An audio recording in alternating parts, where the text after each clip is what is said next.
Hello guys, so today I am going to explain the topic fixed joints from the chapter body movements and all these topics like human body and its movement,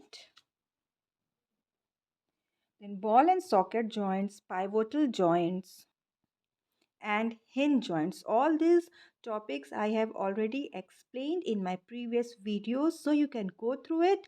And in this video I am going to explain you the topic fixed joints. So let's start.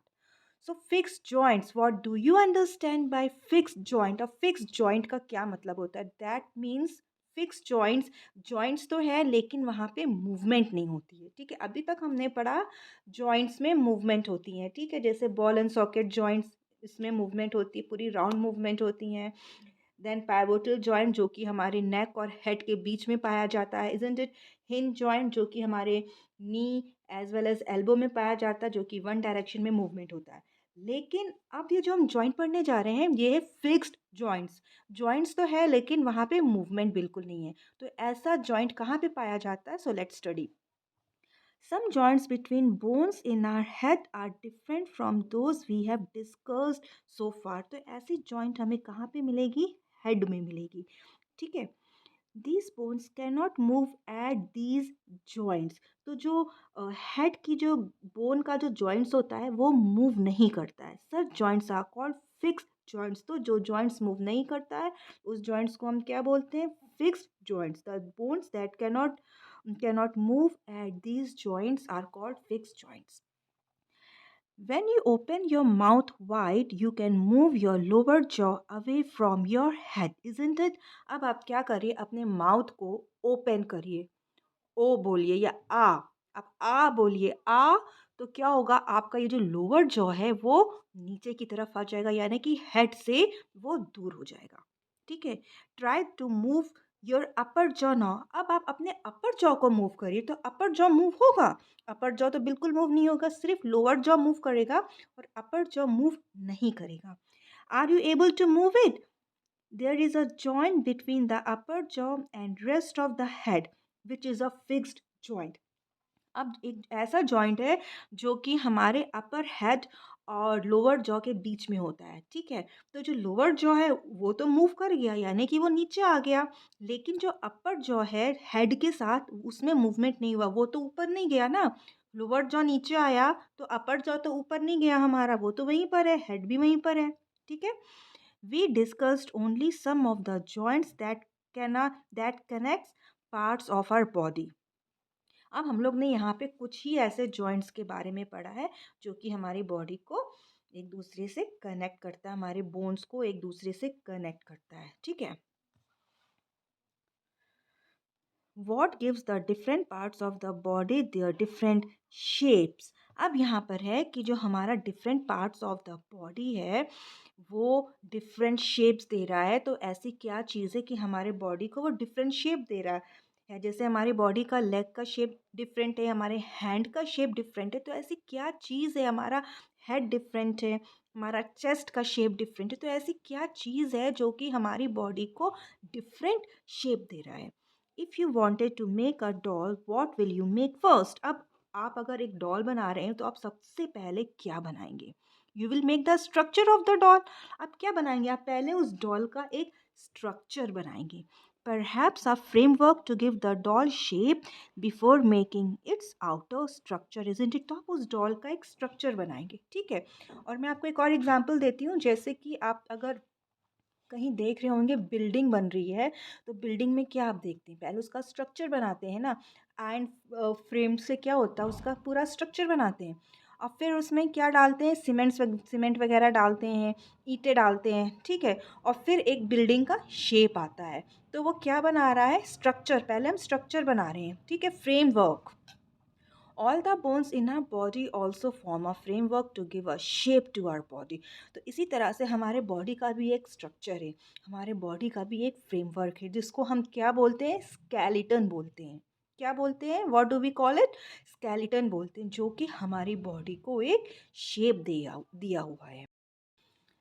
आप यहाँ पे देख सकते हैं, हमारे body का structure है ये। जो कि इसको हम स्केलेटन बोलते हैं, जो कि हमारी बॉडी को शेप दे के रखा है। This framework is called the skeleton. इस फ्रेमवर्क को हम क्या बोलते हैं? Skeleton. How do we know that this is the shape of a human skeleton? अब हम कैसे जानेंगे कि ये ह्यूमन स्केलेटन है? ये किसी एनिमल का भी हो सकता है, लेकिन हमें कैसे पता चलेगा कि ये ह्यूमन स्केलेटन है? How do we know the shapes of the different bones in our body? अब हम किस तरीके से जानेंगे कि हमारे बॉडी के different shapes? We can have some idea about the shape and number of bones in some parts of our body by feeling them. अब हम कैसे समझेंगे कि ये हमारा ही बॉडी का पार्ट है, ये हमारा ही मतलब स्केलेटन है? हम अपने बॉडी पार्ट्स को टच करके, जैसे कि यहाँ पे आप देख सकते हैं, यहाँ पे ये शोल्डर है, आप टच कर सकते हैं, यहाँ पे आपका भी ऐसा शोल्डर है, हेड है, हेड है, हेड के नीचे नेक आ गया, फिर ये शोल्डर आ गया, यू कैन टच इट। हाँ, फिर एल्बो है तो आपका भी एल्बो है, फिर नीचे रिस्ट एंड फिंगर्स है तो रिस्ट एंड फिंगर्स है। दैट मीन्स ये आपी का स्केलेटन है, यानी कि ये ह्यूमन स्केलेटन है। ठीक है, are you following? So we can have some idea about the shape and number of bones in some parts of our body by feeling them. One way we could know this shape better would be to look at X-ray images of the human body.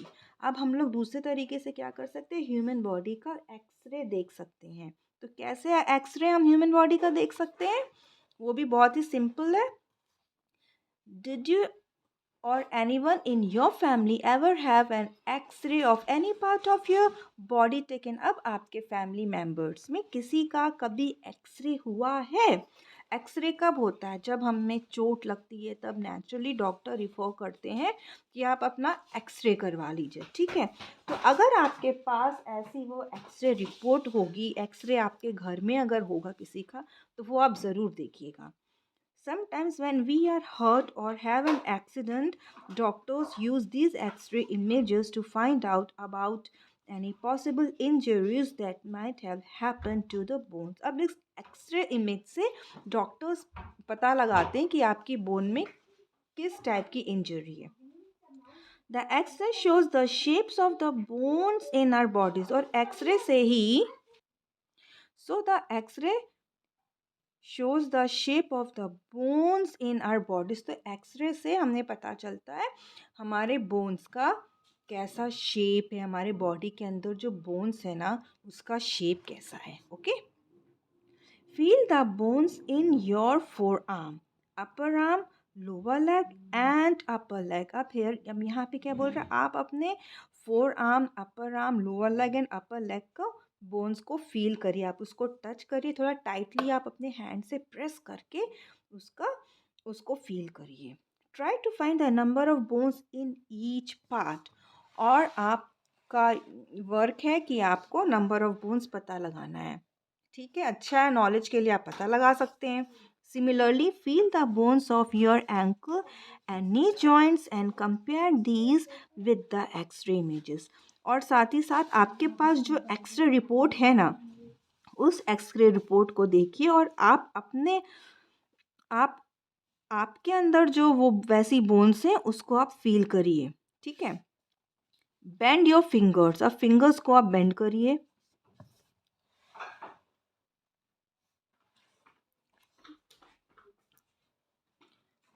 Bend your fingers. Are you able to bend them at every joint? अब आप अपने fingers को bend करिए, और यहाँ पे आप देख सकते हैं कितने सारे जॉइंट्स हैं यहाँ फिंगर्स में। तो क्या आप इन सारे जॉइंट्स पे अपनी फिंगर को बेंड कर सकते हैं? How many bones does your middle finger have? अब आपकी जो मिडिल फिंगर है उसमें कितनी बोन्स हैं? ठीक है, feel the back of your palm. अब पाम के पीछे, आप यहाँ पे पाम के पीछे आप इसको फील करिए। ठीक है, it seems to have many bones. आपको क्या फील होगा? बहुत सारी बोन्स हैं। It is made up of, is your wrist flexible? और आपका ये जो रिस्ट है, दिस इज योर रिस्ट, क्या ये फ्लैक्सिबल है? Is this flexible?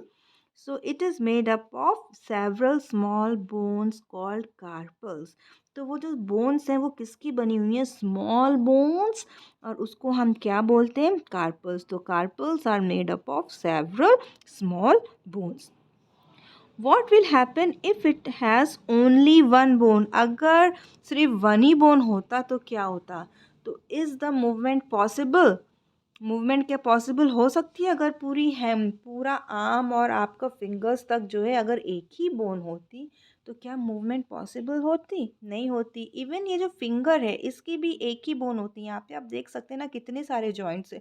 1 2 3 as well as 4, इतने जॉइंट्स हैं. ठीक है. अब क्या है, अगर ये पूरी वन बोन होती तो क्या यहाँ पे मूवमेंट होती? अब ये यहाँ से लेके यहाँ तक अगर वन बोन होती तो क्या फिंगर में मूवमेंट होता? बिल्कुल भी नहीं होता. कोई मूवमेंट ही नहीं होता अगर पूरी ये वन बोन होती. ठीक है. लेकिन यहाँ पे जॉइंट्स है, डिफरेंट बोन्स है. 1 2 3 बोन्स है यहाँ पे, आप देख सकते हैं. ठीक है. 1 2 और 3 है. तो इनमें क्या है? मूवमेंट है. ये जॉइंट्स भी हैं तो इस जॉइंट्स के थ्रू क्या हो रहा है? इसमें मूवमेंट हो रहा है. ठीक है. तो क्या है, what will happen if has only one bone? अगर वन बोन होती तो मूवमेंट ही नहीं होता. Isn't it? सो गाइस, आज का ये वीडियो मैं यहीं पे एंड करूँगी, और ये जो हमारा नेक्स्ट है, ये जो एक्टिविटी 4 है, ये एक्टिविटी 4 ये मैं आपको अपने नेक्स्ट वीडियो में एक्सप्लेन करूँगी. All right guys. और सो हम लोग चलिए मिलते हैं अपने नेक्स्ट वीडियो में. Until then bye bye and God bless you.